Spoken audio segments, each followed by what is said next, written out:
ఉద్యమం చేసి మా యొక్క నాయకుడి యొక్క వెహికల్ మీద రాళ్ళు ఇసేటువంటి నైతిక హక్కు తెలుగుదేశానికి లేదు.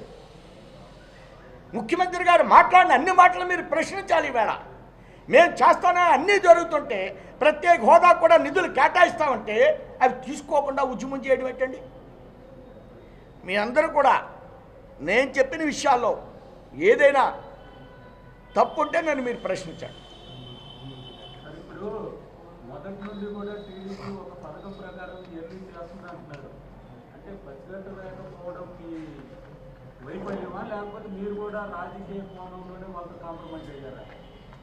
ఎక్కడ ఏ అంశంలోని మిత్రపక్షంగా ఉంటూ వారు చెప్పిన ప్రతి విషయాన్ని కూడా మేము సూటిగానే వ్యవహరించాం. వారే 4 సంవత్సరాలు మమ్మల్ని నమ్మించారు. వారి యొక్క గాడిలో మేము పడ్డాం. మేము గమనించలేకపోవడం అనేది కాదు. వారు రకరకాలుగా మాట్లాడారు. నేనే ఎక్కువ సాధించానన్నారు వారు. ఇంతకంటే నిధులు మేము ఎక్కువ అడగలేమని వారు మంత్రి గారు అన్నారు. ఇవన్నీ మేము నమ్మాలి కదా. దీంట్లో ఏదో రాజకీయంగా వారు చేస్తారని ఎవరన్నా అనుకోలేం కదా.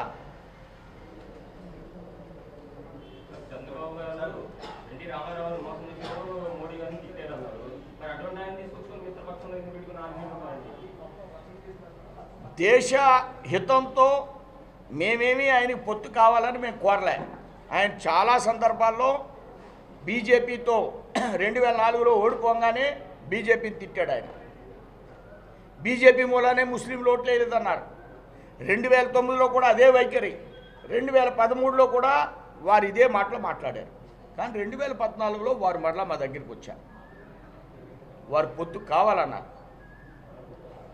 రాజకీయాల్లో దేశ హితాన్ని కోరి మేము కొన్ని నిర్ణయాలు తీసుకుంటాం. వ్యక్తిగతమైన నిర్ణయాలు ఉండవు భారతీయ జనతా పార్టీకి ఎప్పుడు కూడా. టీడీపీతో పొత్తే కాదు, పీడీపీతో పొత్తు కాశ్మీర్లో సిద్ధాంతపరమైనటువంటి వైరుధ్యం ఉన్నప్పటికి కూడా కొన్ని నిర్ణయాలు తీసుకుంటాం. అవసరమైనప్పుడు ఆ విషయాన్ని ఎక్స్ప్లెయిన్ చేయడానికి కూడా చెప్పడానికి కూడా ఇబ్బంది పడం. వాస్తవాలు మాకేం స్వార్థం లేదు ఇందులో. ఆయన ఎందుకు వెళ్ళిపోయాడు ఇప్పుడు 4 సంవత్సరాల తర్వాత?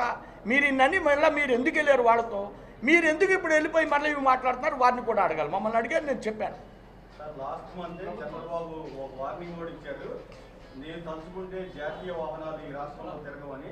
ఆ నేపథ్యంలోనే ఈ దాడి జరిగిందని మీరు భావిస్తున్నారు? ఆయన 40 సంవత్సరాల రాజకీయవేత్త, హిస్టారికల్ పర్సన్. ఆ విధంగా మాట్లాడినందుకు మీరు వారిని అభినందించండి. హిస్టారికల్ పర్సన్ ఆయన. అలా అడగొచ్చా? జాతీయ వాహనాల్ని అందుకునే అనిపిస్తుంది. ఇప్పుడు ఈవేళ వాళ్ళ యొక్క అధ్యక్షుడు ఒక నోటు పంపించాడు. ముఖ్యమంత్రి గారు ప్రకటన చేశాడు.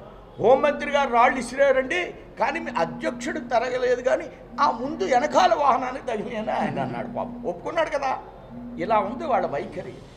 ఇలాంటివి ఎన్నో గతి తప్పి, లయ తప్పి, డిప్రెషన్తో కదా. లేకపోతే ఎవరన్నా ప్రజలను నన్ను రక్షించండి, నాకు వలయంగా ఉండండి అని అంటారా?